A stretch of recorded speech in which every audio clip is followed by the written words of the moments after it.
ख़वातीन और हज़रात, इस बारे में देखा जाता है कि इस दुनिया के अंदर जितने भी मुसलमान हैं, चाहे वो बच्चे हों, बड़े हों या बूढ़े हों, हर शख्स एक ही ख्वाहिश के साथ इस दुनिया से जाता है और उसकी ये ख्वाहिश बहुत ही ज़्यादा दिल के अंदर बेताबी से बढ़ती चली जाती है कि वो अपनी ज़िंदगी में अल्लाह रब्बुल इज़्ज़त के घर का तवाफ़ लाजमी कर ले, अल्लाह रब्बुल इज़्ज़त के घर का नज़ारा लाजमी कर ले। नज़रीन किराम, खाना काबा में जाने की ये ख्वाहिश मुसलमानों के दिल के अंदर मुकम्मल तौर पर कूट कूट के भरी नज़र आती है। लेकिन नज़रीन किराम, क्या आप लोगों ने इस बारे में सोचा है कि इस दुनिया के अंदर बहुत से लोग ऐसे हैं जो कि यही दुआएं भी करते रहते हैं कि या अल्लाह हम तेरे घर का दीदार करें तो हमारी जान भी वहीं पर निकल जाए। नज़रीन किराम, ऐसा ही वाकया कल जब कैमरे की आंख ने रिकॉर्ड किया मोबाइल फ़ोन के अंदर, तो बहुत से लोग इस चीज़ को देखकर हैरान भी रह गए और बहुत से लोग इस चीज़ के बारे में हसरतें भी करने लगे। नज़रीन किराम, आज की वीडियो के अंदर आपको बताएंगे कि किस तरह से एक पाकिस्तानी नौजवान जो कि तकरीबन 35 सालों के बाद अल्लाह रब्बुल इज़्ज़त के घर का दीदार करने के लिए गया था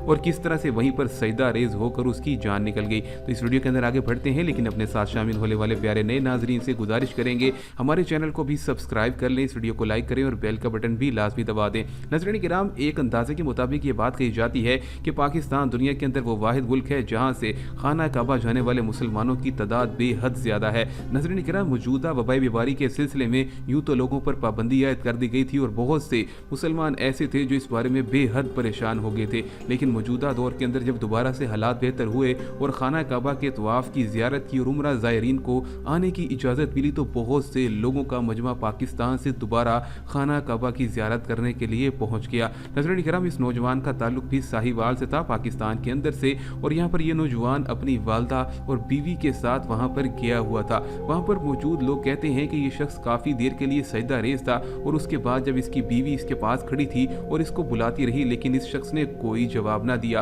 उनको यूँ लगा कि शायद ये अल्लाह रब्बुल इज़्ज़त की इबादत में इस कदर मशगूल है कि इसको किसी दूसरे शख्स की आवाज़ सुनाई नहीं दे रही। लेकिन नज़रीन किराम, जब ये वक्फा काफ़ी ज़्यादा बढ़ गया और इस शख्स ने किसी की बात का जवाब ना दिया, तो वहाँ पर मौजूद शुरते को बुलाकर मुकम्मल तौर पर पूछा गया कि आखिर इसको क्या हो गया है। लेकिन जैसे ही इस नौजवान को हटाने की और हिलाने की सजदे से कोशिश की गई, तो ये नौजवान वहीं पर अपनी जान दे बैठा था। नज़रीन किराम, इस तरह के बहुत से मौके देखे जाते हैं और लोग इस तरह के मौक़ों को देखकर ये ख्वाहिश भी करते हैं कि हमारे साथ भी ऐसा ही वाक़या पेश आ जाए। क्या ही खूबसूरत मंजर होगा कि अल्लाह रब्बुल इज़्ज़त के घर के सहन के अंदर ही इंसान की जान निकल जाए। नज़रीन किराम, यहाँ पर आप लोग इस हवाले से क्या कहते हैं, कमेंट्स में अपनी राय से ज़रूर आगाह कीजिएगा। मिलेंगे आपसे नई वीडियो में, तब तक के लिए मौजूद नाजरीन, अल्लाह हाफिज़।